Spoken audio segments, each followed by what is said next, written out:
ekanligini, hattoki bolasini ham shu yerda dunyoga keltirganini sabab qilib ko'rsatib, oqlanishini so'radi. Ammo sudga ko'ra bu ayol Ishonch Avtolizing, Ishonch Avtokars MCJda hisobchi sifatida ishlab, ko'p miqdordagi summani suiiste'mol qilganligi, agar bu ayol yetkazgan zarar qoplangan taqdirdagina bu ayolning iltimosnomasi kuchga kira olishi aytildi.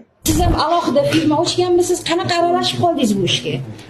Men firmada ishchi bo'lib ishlaganman, faqat oylik olganman. Ma'mur tergovchiga necha marta tushuntirdim, homiladorligimni aytdim.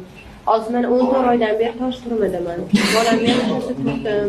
Bolam 6 oylik bo'ldi. Lekin hech kim meni ixtiyor choramni ham o'zgartirib bermadi. Shu bolam uchun hech qanaqa yordam berishmadi. Bizning davlatimizda bilmayman, hech kim eshitmayapti. Men har kuni qiynalaman shu bola bilan. Mazasi bo'lmaydi, hech qanaqa doktor yo'q, qaramaydi hech qaysi.